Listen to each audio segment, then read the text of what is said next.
Hello, and welcome back to Homework Hustle, the go-to podcast for busy parents raising smart kids.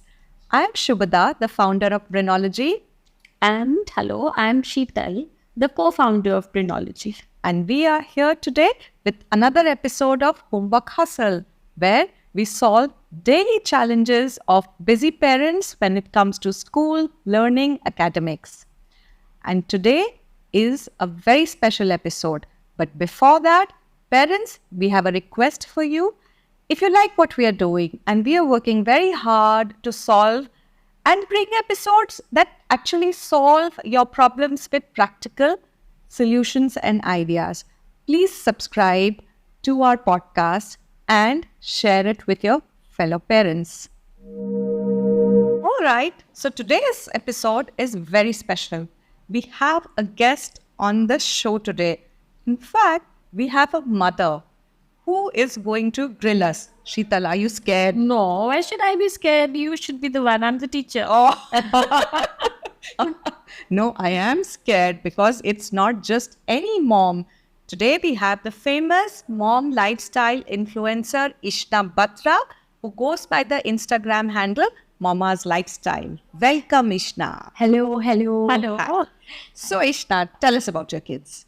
So I am a proud mom of two beautiful children, Anaya and Shiv. Anaya is turning 10 next week. Double digits. Yes. And Shiv is 5 years old. They both are a riot together. But it's amazing to have those phases like a roller coaster ride of motherhood. Right, Ishna. So, Ishna, batting for all mothers today? Oh, yes. And I'm bringing a topic very close to my heart. I've always want my kids to be voracious readers, and I've done whatever I can. I try to read to them every single day before bedtime, but I think I need to understand this whole thing better. Right. So, Sheetal, this doesn't happen overnight, does it? No, not at all. It doesn't happen overnight at all. But it's a very interesting journey. So we may find it a little strange, but reading or any kind of stimulation to our child begins as early as in the womb. Wow. So the content or whatever we think, it gets translated onto our unborn baby because we are the closest. The mother is the closest To the baby. fetus. Yeah, to the unborn fetus, right? Yeah. So you can read to your baby, you can sing to your baby, you can also talk to your fetus, right? But reading aloud sets the stage for the child, when the child is born. Creating and sustaining that environment, showing them, after they're born, obviously, showing them, big pictures, big colorful books when they're very little and when they can focus, which is generally around 3 months, they'll be able to focus. So you can start as early as in the womb, which would be vicarious reading. You are reading and your fetus is hearing what you're reading, and progressing to showing them big pictures. It is very stimulating for the child, and sustaining a stimulating environment is important because nothing happens overnight. That's very interesting. I wish I met you earlier. All right, Sheetal, but let's say we have passed that stage and now we're talking about an 8-year-old or a 9-year-old or a 10-year-old.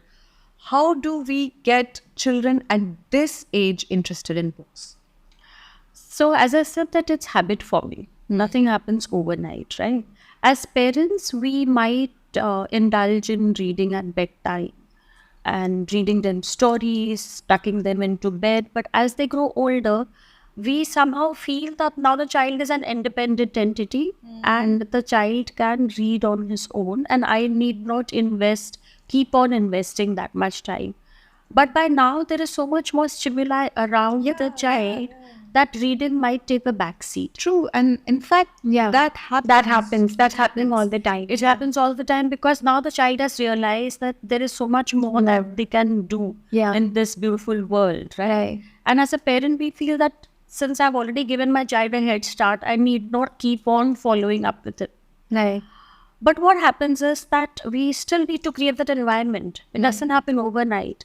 If the home is devoid of any reading corners, if it is devoid of any books that the child can just pick up and read, if the child is not looking at you reading, right? If I tell my child that you read while I watch the television, it's not work. Yeah. So They always emulate their so parents. it's not only habit forming, but they also Lead by example. Yes, lead by example, Yeah. and set up that environment. Right. Have little reading corners at home. Have little books at home. If it's bare of these, then the stimuli wouldn't be not there. Got it. So in the absence of stimuli, suddenly I cannot expect. Suddenly I can't be thinking that my child is not reading. And also, I think there's this thing about creating a physical connection with the reading material. So, Absolutely. we, as kids, I remember the smell of a new book. Yeah. So that's a connection that just goes beyond the words or the stories in that book. Yes. Right. That's a very interesting point about the physical connection that you spoke. I remember as a child, I would always smell the book. And new books, exactly. And that whole feel of flipping through pages. Yeah. So I think that physical connection, holding it in your hand, is another stimulation. The touch and feel. Touch and feel. Yes, exactly. What about reluctant readers? Like, I feel my son has taken it well, but my daughter doesn't show as much interest. How do I handle that?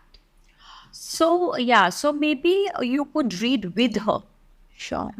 Maybe you could first lead the reading with your daughter, looking at the book and the content very carefully, progressing to let her read and you being the passive reader with her. Sure. So very gradually you can take her onto this entire journey of reading. Once a reader, always a reader. And once a reader, always a leader as well. Wow. So it is nice if you could help get her into the entire habit of reading. Also giving very, very achievable timelines. Okay. So you just mentioned that your daughter is 10 years. She's just turning 10. She's turning 10. Yeah. Right now at 10-year-old, if I'm going to give her a thick epic, 250, 300 pages, obviously she's not going to feel success in that. Right? So it has to start with something which she feels success. When we say success, she begins the book and ends it. Right. So that she's interested in picking up the next book. Right. If she's not been able to achieve that goal of completely reading that book, she will not be inclined to pick up another book. And then one book leads to the next, it leads to the next.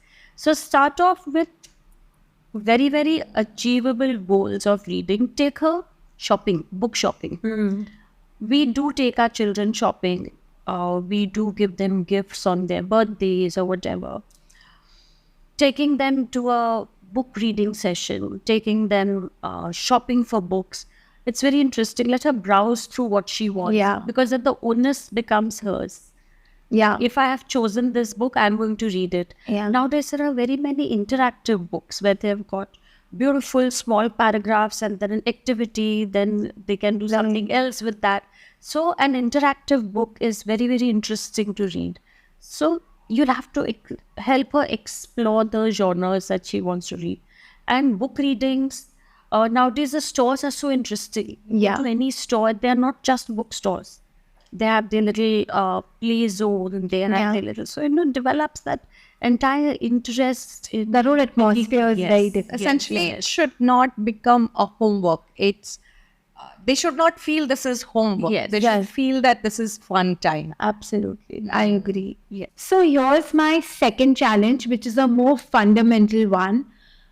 Kids being so busy these days in their extracurricular activities and all the classes, how do we fit a reading schedule in such a packed schedule? They're running from one place to the next. Yeah. No, it's a very, very common challenge. It's a very new age challenge. I completely understand. And if we sit down to make a regimental timetable, it's not going to work. That from this time to this time you've got school, then this time to this time you've got class, this time to this time is the reading time. It's not going to work. Right. In fact, it has to be a relaxing activity. Maybe something that they do in their downtime. Maybe a bedtime reading. Maybe when they are traveling somewhere. Nice. Also, generally, what I've observed of children, they like to have their own little bag. A backpack, bag or something. Yeah. Like how mamas carry their bag. They Children like it. They like this stuff. Encourage that habit of keeping a small little book in the bag. Got it. Yeah. Nice. That's a great idea. Yeah, a book in the bag, so the child is never lonely, and whenever there is some time, free time, they just open their book. Even if they read 1 or 2 paragraphs, it's okay. Yeah. They're getting into that Habit. And Yeah. it is very de-stressing. Children initially may not realize it, but reading is very de-stressing because it takes you into another world. Wow. Yeah. It shouldn't be a drill. It should be Yes. organic. Yes. Yeah. Whenever you have 5 minutes, maybe Just a small little book in the bag. Perfect. So, Sheetal, I have a question. With so much content now available, and we see that not only children but adults are moving to shorter and shorter format contents. Given that our attention spans are getting shorter, what kind of expectation we can have from a child? How much can we expect them to read in a day? So much as we would like our child to devote 20 to 30 minutes of reading time, it also depends on the kind of content the child is reading and the interest level. Bite-sized reading is actually the trend now, as is for anything else, whether it is visual content or it is actual content. Your attention span is only that much. So bite-sized reading is the trend. 20 to 30 minutes is what we would expect. But if the child is interested in reading the content that he or she is consuming, then there's no time limit. Then you have to actually shake up the child. Okay, get up, keep the book aside, go down and play or whatever. And on the flip side, the moment the child opens their textbook, They've fallen asleep. they've fallen asleep. What a lullaby the textbooks emanate, I do not. But I remember as a child, it has happened to me also sometimes. Sometimes. Yes. When you're like so sleepy and you're like, Yeah. So essentially, what you're saying is that it depends on what they are reading. So we can't put a time to it. No, we cannot put a time to it.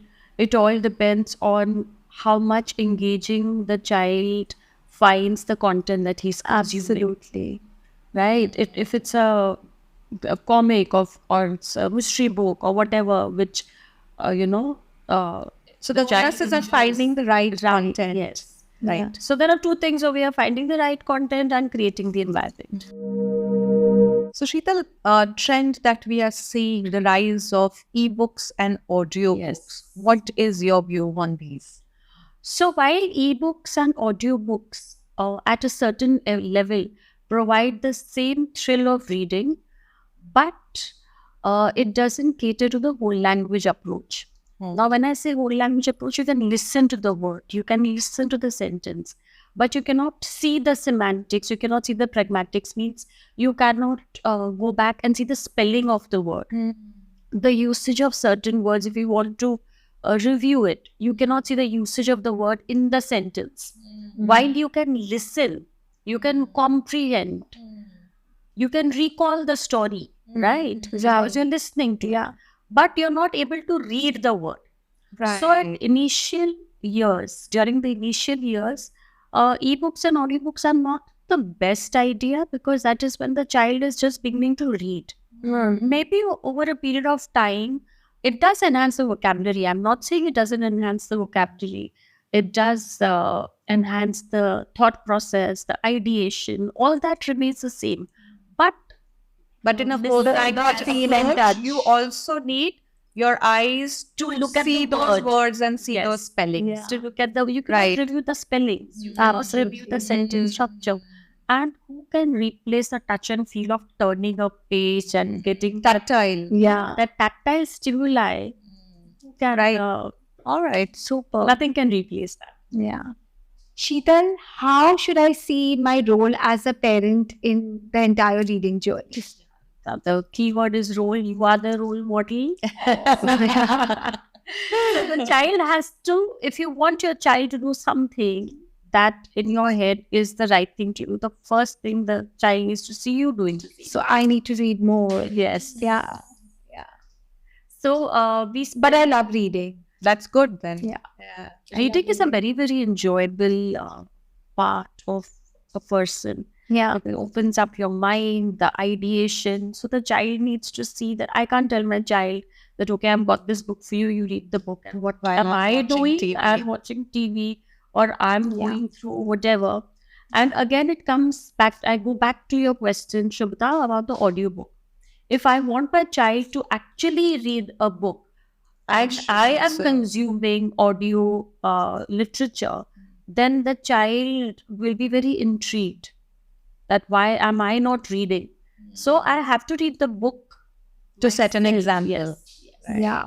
A little, kitty parties तो इतनी होती रहती हैं, but a little bit of a book exchange party, a reading party. Yeah, no, but even my friends, we've started doing this, where we exchange books with each other. Yeah. So, children will grow up saying this Yeah. and then start Doing emulating it with their friends. Yeah. What I have seen somewhere, and I really like the idea, they call themselves the book circle.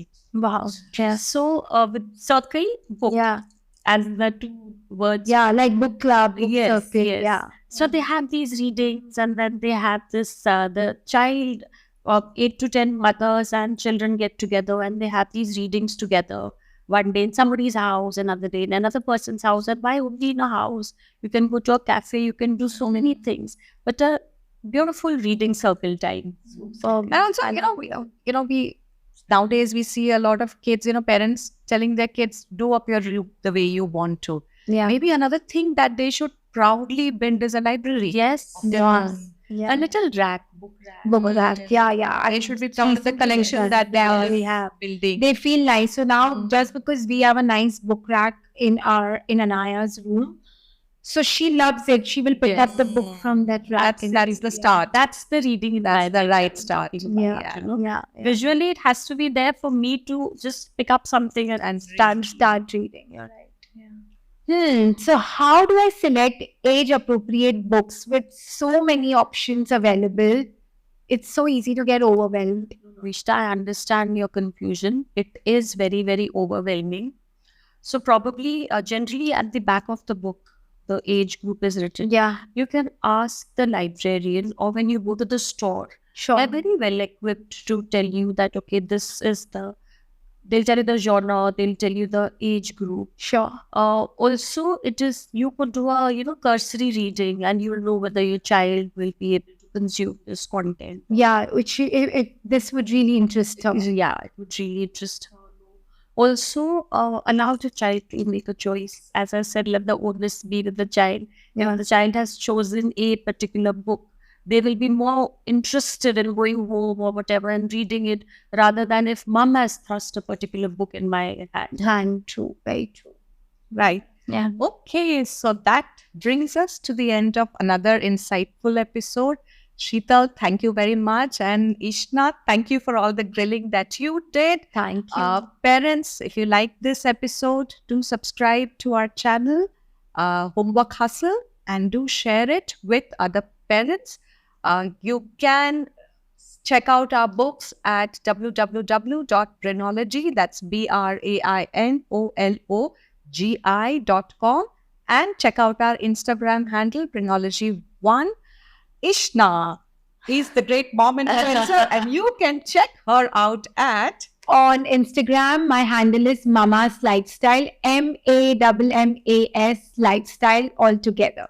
all right. So, thank you, ladies and parents. Keep hustling.